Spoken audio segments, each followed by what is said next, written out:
بسم اللہ الرحمن الرحیم۔ سائل کہتا ہے کچھ لوگوں کا کہنا ہے کہ ہم سن کر ایمان لائے ہیں، اس لیے ہم سنی ہیں، ہم نے محمد کریم صلی اللہ علیہ وسلم کو دیکھا نہیں ہے، یعنی ہم دیکھ کر ایمان نہیں لائے۔ سنی سے مراد اہل سنت والجماعت، اہل سنت والجماعت سے مراد وہ گروہ جو محمد کریم صلی اللہ علیہ وسلم کے صحابہ کے نقش قدم پر ہے۔ ان سے وہ گروہ مراد نہیں ہے جنہوں نے انڈیا پاکستان کی گلیوں کے اندر قبے بنائے ہوئے ہیں، درگاہ بنائی ہوئی ہے، دربار بنائے ہوئے ہیں اور کفر و شرک کا بازار گرم ہے۔ کہیں 11ویں شریف کے نام پہ حلوہ چلتا ہے، کہیں محرم شریف کے نام پہ نان اور حلوے چلتے ہیں، اور حلوہ کھا کھا کے مولوی پھر آخر میں ہسپتال بھی پہنچ جاتے ہیں۔ ایسے حلوں سے اللہ نجات عطا فرمائے۔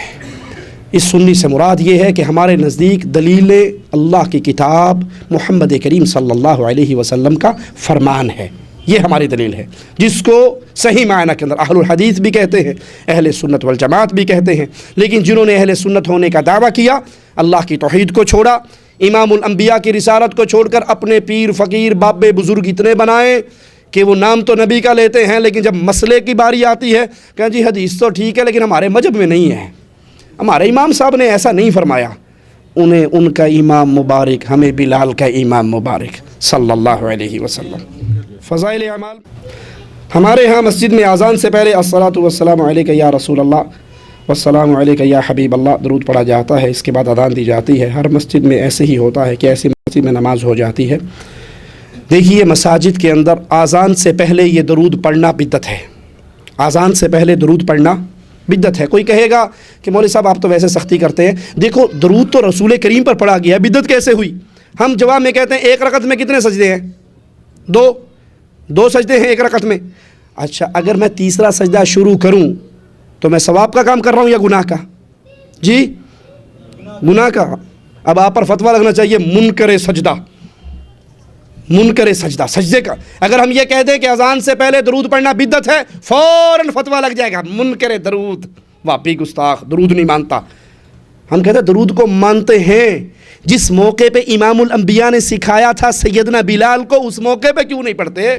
نبی کریم نے اذان کے بعد درود سکھایا، سیدنا بلال نے اذان سے پہلے الصلاۃ والسلام علیک یا رسول اللہ کا یہ الفاظ نہیں کہے۔ پھر اس کے اندر ایک شرکیہ لفظ جملہ بھی کہا جاتا ہے، وہ کیا ہے؟ الصلاۃ والسلام علیک یا نور من نور اللہ، اے محمد صلی اللہ علیہ وسلم آپ اللہ کے نور کا ٹکڑا ہیں، آپ پر سلام ہو۔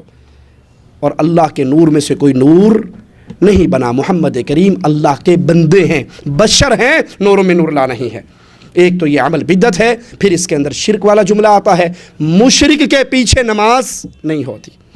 ڈنکے کی چوٹ دو ٹوک اعلان ہے، سن لیجئے، مشرک کے پیچھے نماز نہیں ہوتی، بدعتی کے پیچھے نماز نہیں ہوتی، جس کی بدعت کفر اور شرک کی وادی تک لے جانے والی ہو۔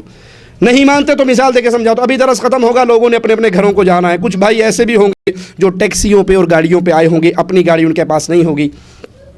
جب آپ نیچے اتریں، ایک ٹیکسی والے کو دیکھیں وہ روڈ پہ کھڑا ہو اور کہہ رہا جناب کہاں جانا ہے؟ جی فلانی جگہ جانا ہے، میں بلاش لے جاتا ہوں، مجانن لے جاتا ہوں، فری لے جاتا ہوں، بیٹھ جاؤ، کوئی پیسہ نہیں، کوئی بھاڑا نہیں، بیٹھو۔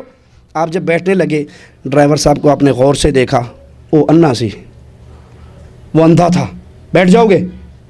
ہیں اندھے کی ٹیکسی میں بیٹھو گے؟ نہیں، کیوں؟ اندھا ہے، مرے گا بھی مارے گا بھی۔ ارے بھائی اندھا ہے، اس نے اپنا کام کرنا، اپنے اپنا کام کرنا۔ یہی مثال دیتے ہیں نا، نماز پڑھنی اس نے اپنی پڑھنی، ہم نے اپنی پڑھنی، اس نے اپنا کام کرنا، گاڑی چلانی آپ نے اپنا کام کرنا، بیٹھے رہنا۔ اس کو چلانی نہیں آتی، اندھا ہے، مرے گا۔ جو مشرک ہے وہ توحید میں، عقیدے میں، ایمان میں اندھا ہے، اس کی اپنی نہیں ہو رہی، آپ کی کہاں ہوگی؟ یہاں پر امام صاحب امامت کرواتے ہیں اور مسجد میں لکھا ہوتا ہے یا محمد یا علی یا فاطمہ یا حسن۔ اگر وہاں پر آدمی جماعت کے ساتھ نماز نہ پڑھے تو فتنے کا خطرہ ہے۔